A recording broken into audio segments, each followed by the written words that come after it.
पिछले एपिसोड में हमने देखा था कि हंटिंग वॉर का जो कंपटीशन था ना वो शुरू हो चुका था। सभी को मास्टर ने एक खास जगह पे भेजा होता है जहां पर एक से बढ़कर एक बीस्ट वगैरह है। तो यहाँ डिसापल की ये जिम्मेदारी है कि उनको बीस्ट को मारना है और उनका जो स्पिरिट क्रिस्टल रहेगा ना उसको हासिल करना है। जो जितने ज्यादा क्रिस्टल को हासिल कर पाएगा वही बनेगा इस हंटिंग वॉर कॉम्पिटिशन का विनर और उसको उसके हिसाब से रिवॉर्ड वगैरह दिए जाएंगे। तो सारे के सारे लोग यहाँ पर तैयार हो चुके थे बीस्ट को मारने के लिए, पर यहाँ मोचन के दुश्मन इतने सारे थे जो उसके ऊपर अटैक करने की तैयारी शुरू कर देते। मोचन जब उनको नहीं मिलता तो वो मोचन के दोस्त यानी लूली और सुनर के ऊपर अटैक करने लग गए थे। तो मोचन ये कैसे बर्दाश्त कर सकता है? इस वजह से वो सीधा अपनी थंडर बॉडी को यूज कर लेता है, जो कि एक डिवाइन टेक्निक थी जिसको उसने कुछ टाइम पहले ही सीखा है। और उसका यूज करते हुए तो उसने यहाँ पर हियाओ को बहुत बुरी तरीके से मार ही डाला था। जिसके बाद यहाँ से ये एपिसोड शुरू होता है। तो इस एपिसोड की शुरुआत में हम दोबारा से उसी ग्रेट थाउजेंड वर्ल्ड का सीन देखते हैं जहाँ पर याओचन जो था वो शियाओयान से कहता है कि तुमने कहा कि कोई है इंसान तुम्हारी नजर में जो तुम्हारे बदले तुम्हारा काम को पूरा करने के लिए तैयार है, तो बताओ कि वो कौन है। तो ये सुनकर शियाओयान कहता है कि है एक लड़की, और तुम्हें पता है वो लड़की कौन है? वो है मेरी बेटी।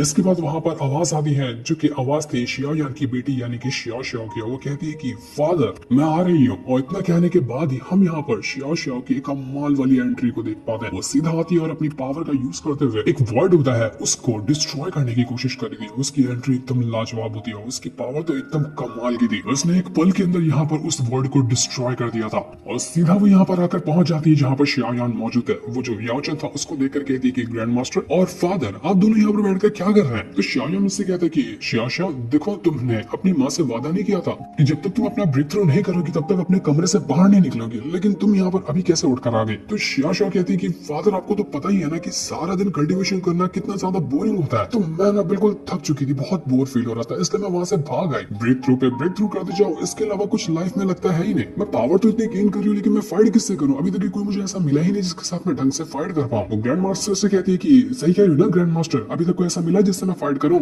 वैसे हाँ, आपने मुझसे वादा किया था कि आप मुझे एक हेवनली स्पिरिट पिल देंगे, वो कहाँ गई? आपने अभी तक मुझे वो दिया नहीं और अपने वादे से मुकर तो नहीं रहे ना? तो शियाओयान कहता है शियाओ शियाओ से कि देखो वो तुम्हारे ग्रैंड मास्टर है, इसलिए थोड़ा रिस्पेक्ट से बात करो। तो याओचन शियाओयान से कहता है कि अरे नहीं नहीं यार बच्ची है, रहने दो। वो शियाओ शियाओ से कहते कि देखो मैंने तुमसे वादा किया ना कि तुम्हारे लिए वो पिल लेकर आऊंगा, तो मैं लाकर पक्का तुम्हें दूंगा। वो शियाओयान को यहाँ पर पाठ पढ़ाने लगते कि देखो मैंने तुम्हें कहा था ना कि कोई भी हमारा अगर काम अधूरा रह गया ना तो उसको छोड़ना नहीं चाहिए, जैसा मौका मिले उसको कर लेना चाहिए। अब मैंने वादा किया तो मुझे वादा तो पूरा करना ही होगा। इतना कहने के बाद याओचन तो वहां से गायब हो चुके थे। तो शियाओ शियाओ अपने फादर से कहती कि फादर ऐसा क्यों होता है कि जब भी ग्रैंड मास्टर मुझे देखते तो वो चले जाते हैं, क्या वो मुझसे नाराज हो जाते हैं क्या? तो शियाओयान कहते कि अरे नहीं नहीं, तुम तो ऐसे ही समझ रही हो, तुम ना जब भी आती हो तो अपने ग्रैंड मास्टर की पूरी पोटली खाली कर देती हो, जो भी कमाल की चीज उनके पास होती है ना सब ले लेती हो, इसलिए वो तुम्हें देखकर पहले ही भाग जाते हैं। तो शियाओ शियाओ जवाब देते हुए कहती कि अगर पोटली में सामान तो बच्चों के लिए ही होता है ना, देना ही नहीं है तो वो अपने पास क्यों रखते हैं? अपने पास रखते हैं इसका मतलब मुझे देने के लिए वो लेकर आए थे, इसलिए मैं ले लेती हूँ। बस वो सब छोड़िए, मुझे आप ये बताइए कि आप यहाँ पर ग्रैंड मास्टर के साथ बात क्या कर रहे थे? आप दोनों के बीच में कौन सी बात चल रही थी, मुझे वो जानना है। तो शियाओयान कहता है कि मैं सोच रहा था ना कि तुम्हें एक छोटा सा लेकिन बड़ा मजेदार मिशन दूं। तुम कह रही हो ना कि तुम्हें बोर लगता है, तो मैं तुम्हें एक मिशन देना चाहता हूँ, उसमें तुम्हें बोर बिल्कुल नहीं लगेगा। तो शियाओ शियाओ कहती कि सच में फादर आप सही कह रहे हैं, आप तो बिल्कुल कमाल के हैं, आप तो सबसे बेस्ट फादर है। मैं तो जमाने से इंतजार करती कि कब मुझे मौका मिलेगा, कब मैं अपनी पावर को टेस्ट कर पाऊंगी। मुझे ऐसा कभी मौका मिला ही नहीं था, लगता है कि आज जरूर मिलने वाला है। पर तभी वहाँ पर शियाओ शियाओ की माँ की आवाज आती है लेकिन उनका चेहरा नहीं दिखाया जाता। वो कह रही होती कि देखो तुम कहीं पर भी नहीं जाओगी जब तक तुम अपना सॉवरेन रैंक को रीच नहीं कर जाती। अगर तुमने बाहर जाने की कोशिश की ना तो मैं 3 साल के लिए और तुम्हें कैद करके रख दूंगे कमरे के अंदर और तुम वहीं पर पड़े रहोगे और 3 साल तक के बाहर भी नहीं निकल पाओगे। तो शियाओ शियाओ कहती कि यार इतना अच्छा मौका मिला था जाने का, फादर तो तैयार हो चुके थे लेकिन माँ ने बीच में आकर काम खराब कर दिया। अब शियाओ शियाओ की माँ कौन है वो तो मुझे शायद बताने की आपको जरूरत नहीं है। शियाओयान यहाँ पर शियाओ शियाओ से कहते हैं कि देखो तुम ना चली जाओ यहाँ से, तुम्हें पता ही है कि तुम्हारी माँ का गुस्सा कितना ज्यादा खतरनाक है, तो उसको गुस्सा ना दिलाना ना ही बेहतर होगा। तो ये सुनकर शियाओ शियाओ तो बिल्कुल नाराज हो जाती कि मुझे कहीं नहीं जाना है, अच्छा बोला बाहर घूमने का मौका मिलने वाला था, सब खत्म हो गया। वो नाराज होकर वहां से जा चुकी थी। दूसरी तरफ बाकी लोग जो हंटिंग वॉर के कंपटीशन में आए हुए थे ना, सभी को पता चल जाता है कि हियाओ मारा गया, लेकिन हियाओ ने यहाँ पर गलती भी बहुत की थी, उसने रूल वगैरह को तोड़े थे, इस वजह से उसको ये सजा मिली है जो कि बहुत अच्छी बात है। तो लेकिन अब यहाँ पर हियाओ चला गया है तो ली जुआन जो है ना उसके साथ मिलकर वो जो 3 जर्नल है उनके साथ मुकाबला कौन करेगा? हियाओ का तो लगता था कि वो रैंकिंग में फर्स्ट या सेकंड या थर्ड पे तो आ ही जाएगा जर्नल का मुकाबला करने के लिए, लेकिन अब तो वो मर ही गया। अब जितने भी यहाँ पर जीनियस वगैरह आए थे ना उसमें से सिर्फ 2 ही लोग ऐसे बचे थे जो कि बहुत ज्यादा स्ट्रॉन्ग है और जिनके जीतने के चांसेस ज्यादा है फर्स्ट या सेकंड रैंकिंग को हासिल करने के। तीसरा बंदा मूचन हो सकता है, लेकिन बात असल में यही है कि मूचन की जो स्पिरिचुअल क्रिस्टल की जो पॉइंट्स है ना वो बहुत ज्यादा कम है। अब भले से वो कितना ज्यादा भी पावरफुल क्यों ना हो, लेकिन उसके पॉइंट अगर बराबर नहीं हुए तो वो फर्स्ट या सेकंड या थर्ड की रैंकिंग नहीं ले सकता, उसके बाद उसको जर्नल से मुकाबला करने का मौका ही नहीं मिलेगा। दूसरी तरफ मास्टर वगैरह जो थे ना, वो यहाँ पर ये हाउ जो था उसकी हरकत से बहुत ज्यादा गुस्से में थे। वो कह रहा था कि हमारी दुश्मन एकेडमी ने इस हे याओ को एक बहरूपिया बनाकर, एक जासूस बनाकर हमारी एकेडमी के अंदर रखा हुआ था। इतना बड़ा गद्दार था जिसका हिसाब भी नहीं लगाया जा सकता। मैं तो अपनी दुश्मन एकेडमी से इसके बारे में सवाल पूछने जा रहा हूँ, लेकिन बाकी मास्टर कहते हैं देखो अगर तुम पूछने भी जाओगे ना तब भी वो एकेडमी वाले लोग इस बात से इनकार कर देंगे कि हे याओ जो है उनका कभी डिसाइपल हुआ करता था। ऊपर से मरा हुआ इंसान तो हमें गवाही देने के लिए नहीं आएगा कि उसने कहा क्या है, इसलिए इस मैटर को खत्म कर देने में ही भलाई है। ये बात खाली लंबी खींचेगी, फायदा कुछ नहीं होने वाला है। तो छोटू मास्टर जो थे वो कहते हैं कि वो जो होली एकेडमी है ना वो हमें टारगेट कर रही है, सबसे बड़ी तो वही हमारी दुश्मन है। तो तुम्हें क्या लगता है कि वो लोग कदम उठाए और हम लोग शांत बैठे रहेंगे? ऐसा नहीं हो सकता। तो मास्टर वगैरह कहते हैं कि देखो कल्टीवेशन का वर्ल्ड ऐसा ही होता है, जो पावरफुल है वो कमजोर को दबाने की हमेशा से कोशिश करेगा, चाहे सीधा रास्ता हो चाहे उल्टा रास्ता हो, उसको उससे फर्क नहीं पड़ता। तो हमें यहाँ पर किसी के सामने गिड़गिड़ाने की, किसी के सामने कन्फेस करने की जरूरत नहीं है कि हम गलत है या हम सही है। हमें अगर जीतना है, दिखाना है, साबित करना है कि हम स्ट्रांग है, तो हमें खुद को पावरफुल बनाना पड़ेगा। हमें हर चीज में आगे बढ़ना पड़ेगा, तभी जो कोई हमारी बात सुनेगा। कमजोरी की बात कोई नहीं सुनता, भले से हम यहाँ पर सच्चाई के रास्ते पे क्यों ना चलते रहे। यही तो वजह है कि हमारे डिसाइपल को हमने भेजा है किसी भी हालत में वो जो स्पिरिचुअल लाइट इन्फ्यूजन है ना उसको हासिल करने के लिए। अगर वो लोग हासिल कर लेते हैं ना तभी हमारी जो नॉर्थन स्पिरिचुअल एकेडमी है उसका थोड़ा सा नाम होगा और हम एक शान के साथ आने वाले एकेडमिक कॉम्पिटिशन के अंदर ना पार्टिसिपेट कर पाएंगे, वरना कोई हमें भाव ही नहीं देगा। हमें बाकी चीजों को ध्यान ना देते हुए जो हमारा मेन फोकस है ना उस पर ध्यान देना चाहिए। हमें किसी भी हालत में टॉप 3 के अंदर ना हमारी एकेडमी को ले जाना ही है। तो छोटू मास्टर कहते हैं कि अब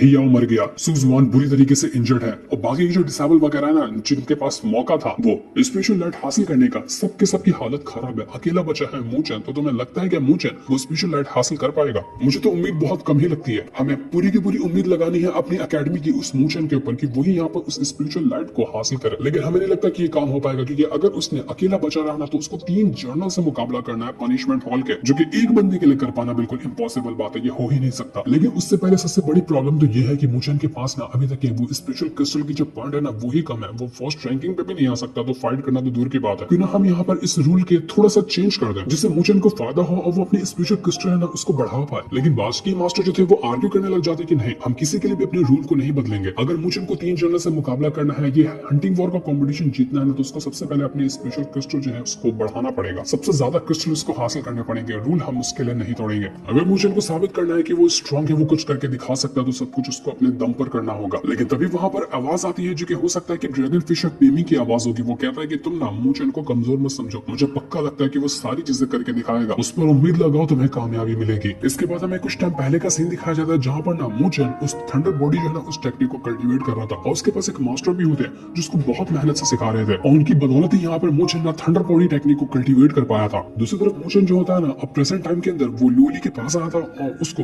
हेयाओ के पास जो एंड्रॉइड मिला था उसकी मदद से वो लूली को ठीक कर रहा होता है। लूली उससे कहती कि मुझे लगता है ना कि जहां तक के हेयाओ जो था वो जीजुआन की कहने की वजह से तुम्हारे ऊपर अटैक करने आया था। वो और जीजुआन दोनों के दोनों आपस में मिले हुए हैं। तो मूचन कहता है कि तुम्हें उसकी फिक्र करने की जरूरत नहीं। आने वाला जो कॉम्पिटिशन है ना एकेडमिक कॉम्पिटिशन, मैं उसके अंदर दोनों से बदला लेकर आऊंगा। जितने भी मेरे दुश्मन है ना सबसे मैं बदला लेने वाला हूँ। हेयाओ को तो मैंने अभी मार डाला है और भी बहुत सारे दुश्मन बाकी हैं। वैसे ने पॉइजन पूरी तरीके से क्लियर कर दिया। अब तुम्हें कैसा फील हो रहा है? अच्छा लग रहा है ना? लेकिन लूली जो थी ना वो अभी भी थोड़ी सी उदास लग रही थी। वो कहती कि हाँ ठीक तो लग रहा है, लेकिन वो उदास मन से कह रही थी। वो कहने लग जाती कि मुझे ना बस एक पुरानी चीज याद आ गई, जब इससे पहले भी मुझको पॉइजन का असर हुआ था और तुमने स्पेशल लैंड के अंदर मेरे को ठीक करने की कोशिश की थी। तुम्हारे पास एक एंटीडोट की बोतल थी और उसकी मदद से तुमने मुझे ठीक किया था। तो वही लम्हा मुझे यहाँ पर याद आ गया। मुझे उससे कहता है कि उस टाइम तुमने मुझे जान से भी मारने की कोशिश की थी, क्या अभी नहीं करोगे? क्योंकि उस टाइम हम दोनों एक दूसरे को उतना अच्छे से जानते भी नहीं थे। तो लूली कहती कि उस टाइम मैंने तुम्हें मारने की इसलिए कोशिश की थी कि मुझे लग रहा था ना कि अगर मैं तुम्हारे करीब हो जाऊंगी ना तो मैं अपने रास्ते से भटक जाऊंगी। ये नहीं कि मैं तुमसे नफरत करती थी, मैं उस टाइम भी तुम्हें पसंद करती थी, लेकिन वजह यही थी कि तुम्हारे साथ रहने से ना मैं अपना मकसद भूल जाऊंगी, इसलिए मैंने तुम्हें साइड करने के लिए तुम्हारे पर अटैक किया था। तो मूचन कहता कि क्यों अभी मैं तुम्हें डिस्ट्रैक्ट नहीं कर रहा हूँ तुम्हारे मकसद से, लेकिन अभी तो तुम मुझे नहीं मारती हो। लेकिन लूली थोड़ी सी शर्मा जाती है, उसका कोई जवाब नहीं देती।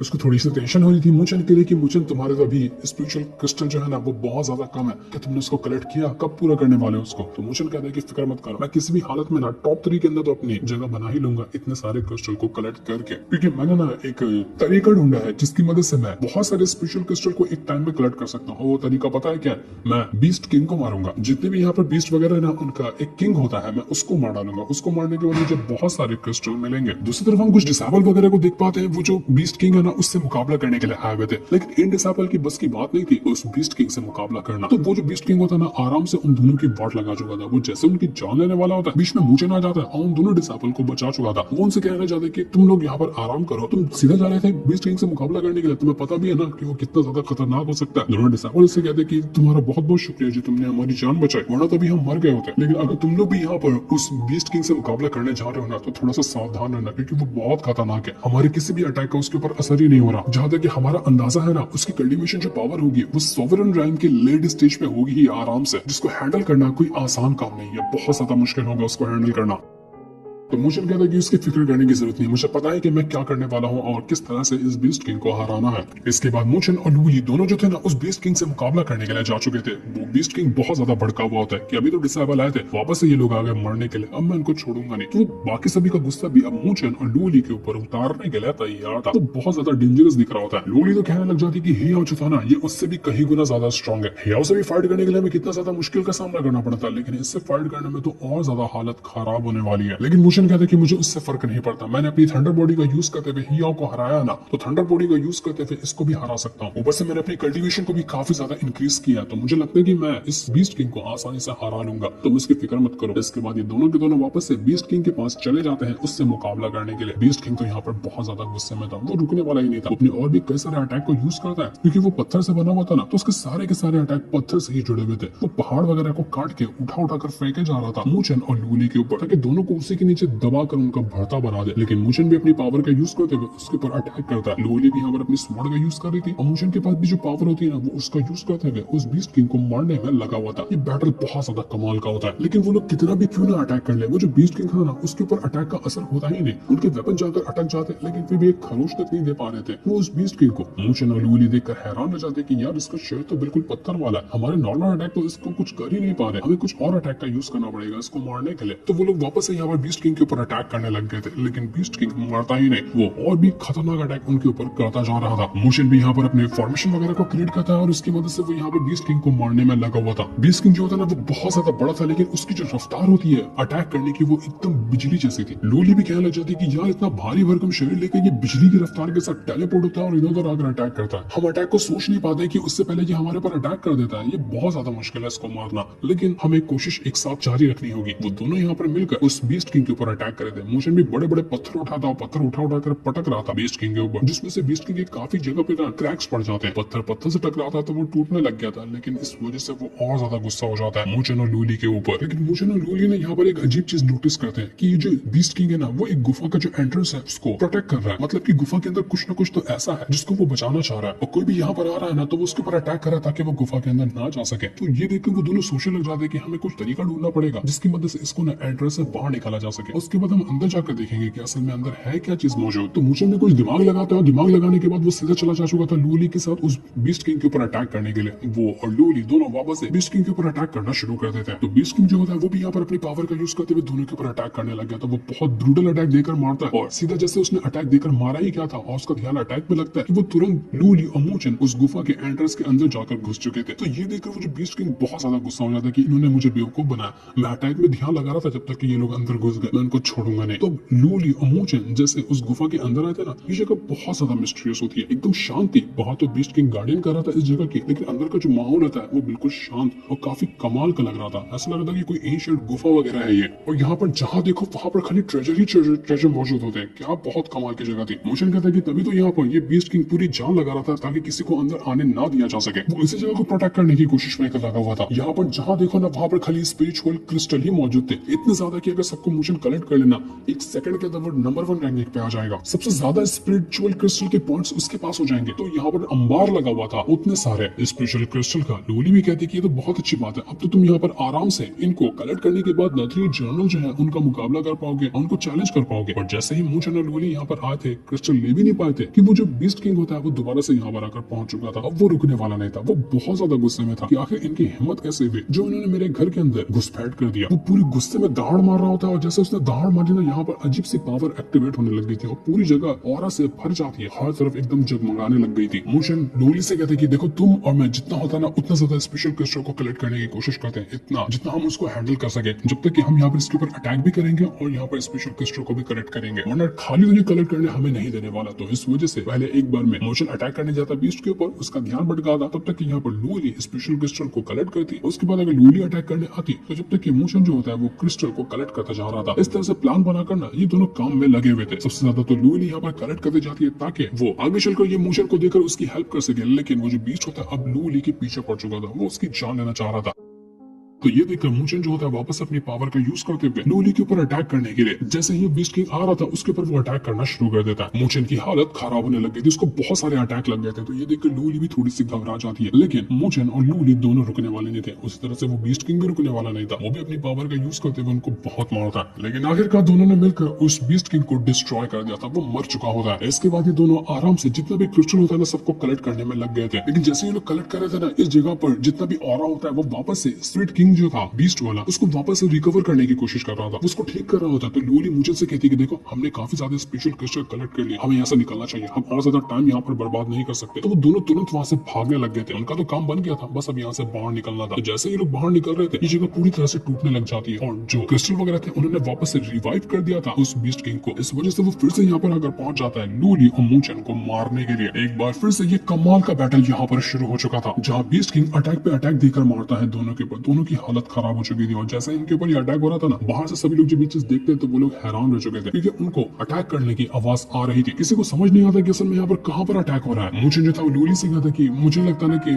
हम यहाँ पर भाग पाएंगे, हमें किसी भी हालत में इसको वापस से खत्म करना होगा जैसे पहले खत्म किए थे। भागने तो ये हमें देगा ही नहीं। इस वजह से दोनों वापस से अपनी पावर का यूज करते हुए उस बीस्ट किंग के ऊपर अटैक करने लग गए थे। बहुत कमाल का ये बैटल होता है, जहाँ पर लूली सबसे पहले अटैक करने जाती है और उसका साथ देने के लिए मूचन भी आ चुका था। वो दोनों यहाँ पर बीस्ट किंग के ऊपर अटैक कर रहे होते हैं, लेकिन वो बीस्ट यहाँ पर अपनी पावर का यूज करते हुए कई बार मूचन की जान लेने की कोशिश करता है। कई बार उसकी जान खतरे में आती है, लेकिन फिर भी लूली ने आकर उसको बचा लिया था। और जब यहाँ पर लूली की जान कभी खतरे में आती तो मूचन आकर उसको बचा लेता है। इस तरह से दोनों यहाँ पर अपनी पावर का यूज करते हुए उस बीस्ट किंग के साथ फाइट कर रहे थे। तब मूचन जो होता है वो वापस से अपने सील्स को क्रिएट करने लग जाता है और उसने वापस से अपने 100 सील्स को समन कर लिया था। उसकी मदद से वो एक बहुत ही पावरफुल फॉर्मेशन को क्रिएट करने में लगा हुआ था। जैसे वो फॉर्मेशन क्रिएट हो रहा था उसको थोड़ा सा टाइम लगता है, 2-4 मिनट का टाइम लगता है फॉर्मेशन तैयार होने के लिए। तो तब तक की लूली जो होती है वो उस बीस्ट से मुकाबला करने चली जाती है ताकि मूचन को थोड़ा सा टाइम दिया जा सके, तब तक वो अपना फॉर्मेशन क्रिएट कर ले। तो इसके बाद वहां पर वो दोनों के दोनों बंदे आ जाते हैं जो लोग यहाँ पर लूली को देख लेते हैं। वो कहते हैं कि मूचन तो अभी खाली पड़ा है, तो ये हमारे पास मौका है इस जगह को पूरी तरह से लूटने का। लेकिन दूसरा वाला बंदा कहता है कि रुक जाइए, मूचन जो है ना अपना फॉर्मेशन क्रिएट कर रहा है, अगर उसके फॉर्मेशन के बीच में हम लोग फंसे ना तो हमारी वाट लगेगी। इसका ये जो फॉर्मेशन है वो बहुत ज्यादा खतरनाक है। मूचन जो था वो यहाँ पर अपना फॉर्मेशन बनाने में पूरी ताकत लगा रहा था, उसने काफी हद तक फॉर्मेशन को तैयार कर लिया था। तो जैसे यहाँ पर बीस्ट किंग देखता है कि फॉर्मेशन बना रहा है, वो पूरे गुस्से के साथ मूचन की तरफ ही बढ़ जाता है ताकि मूचन की जान ले सके। लूली के ऊपर जिम्मेदारी थी कि वो मूचन को प्रोटेक्ट करे जब तक कि उसका फॉर्मेशन तैयार नहीं होता। तो लूली बीच में आती है और बीस्ट किंग के ऊपर अटैक करने लग गई थी, लेकिन लूली जब तक कि पहुंच पाती तब तक कि बीस्ट किंग जो होता है वो मूचन के करीब आकर पहुंच चुका था। और जैसे वो उसके ऊपर अटैक करने वाला था ना, अटैक लगने से पहले ही मूचन का जो फॉर्मेशन होता है वो काफी हद तक के तैयार हो चुका था। उसने अपना फॉर्मेशन तैयार कर लिया। जैसे उसका फॉर्मेशन एक्टिवेट हुआ था बीस्ट किंग वहां पर स्टॉप ही हो जाता है, वो हिल ही नहीं पाया और उस फॉर्मेशन के अंदर जाकर वो ट्रैप हो चुका था। फॉर्मेशन के अंदर से ऐसे अटैक बाहर निकल कर आते हैं कि बीस्ट किंग उसके सामने टिक ही नहीं पाता, उसका भरता बन जाता है और अटैक लगने की वजह से वो पूरी तरह से डिस्ट्रॉय हो चुका था। पर ऐसा लग रहा था लूली को कि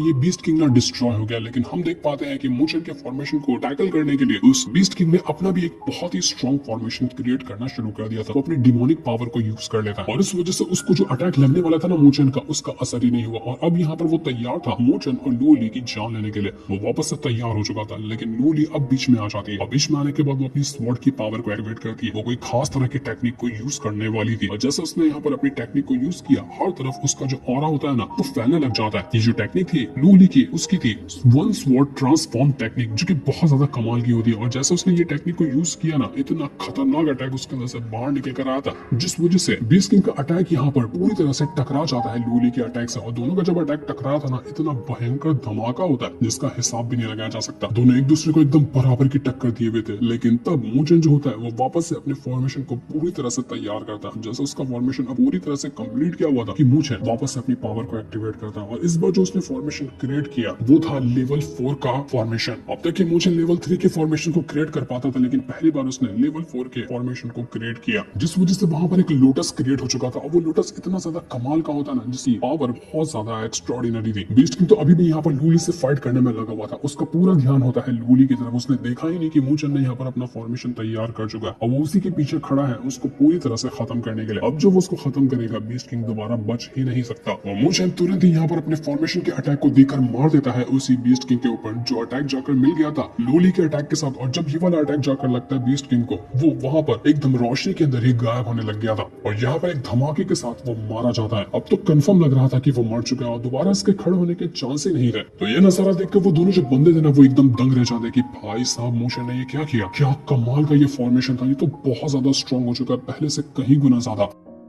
तो मुचेन ने जो अपना लेवल 4 का फॉर्मेशन बनाया था ना उसको एक सेकंड के अंदर उसने लेवल 5 के अंदर कन्वर्ट किया था। जहां हमें लग रहा था कि मुचेन ने लेवल 4 का फॉर्मेशन क्रिएट किया जबकि असल में वो लेवल 5 का फॉर्मेशन था। वो दोनों बंदे जो थे ना वो कहते हैं कि भाई साहब इसने लेवल 5 का फॉर्मेशन कैसे क्रिएट किया, हमें तो लग रहा था कि लेवल 4 का ही है लेकिन इसने लेवल 5 का क्रिएट करके बीस्ट किंग की जान ले ली। ये मुचेन पहले वाला नहीं है, अब ये पहले से बहुत ज्यादा स्ट्रॉन्ग हो चुका है। मुचेन खुद भी ये चीज देखकर एकदम हैरान और काफी ज्यादा खुश हो चुका था कि फाइनली मैंने यहाँ पर लेवल 5 का फॉर्मेशन क्रिएट किया, जिसे क्रिएट करना बहुत ज्यादा मुश्किल होता है लेकिन ये कारनामा मुचेन ने कर दिखाया। लूली की भी खुशी का ठिकाना नहीं था कि अब वो लोग यहाँ पर इतना तो क्रिस्टल कलेक्ट कर चुके हैं कि मुचेन की रैंकिंग हो सकता है कि फर्स्ट पर आ जाए और उसके बाद उसको मौका मिलेगा पनिशमेंट हॉल के 3 जनरल से मुकाबला करने का। वो कर पाता है तो स्पिरिचुअल लाइट तो उसकी होनी ही है। तो जैसे मुचेन ने ये कारनामा किया था ना, हम यहाँ पर उसी पनिशमेंट हॉल को देख पाते हैं जहाँ के तीनों जो जर्नल थे वो तैयार थे एकदम लड़ने के लिए। वो कहते हैं कि हमें तो अब तक ही लग रहा था कि इस साल का जो चैलेंज होगा ना, जो बंदा हमसे लड़ने के लिए आएगा वो बोरिंग होगा, लेकिन नहीं, इस मुचेन को देखकर तो हमारा इंटरेस्ट बहुत ज्यादा बढ़ चुका है। अब तो मैं बहुत ज्यादा एक्साइटेड हूँ इस चैलेंज को लड़ने के लिए। लगता है कि हमें नेक्स्ट एपिसोड के अंदर मुचेन का इन तीनों के साथ मुकाबला होते हुए दिखाया जाएगा, जो एपिसोड बहुत कमाल का होगा। जिस दिन को दिखाते साथ ही ये वाला एपिसोड यहीं पर एंड हो जाता है। Thanks for watching.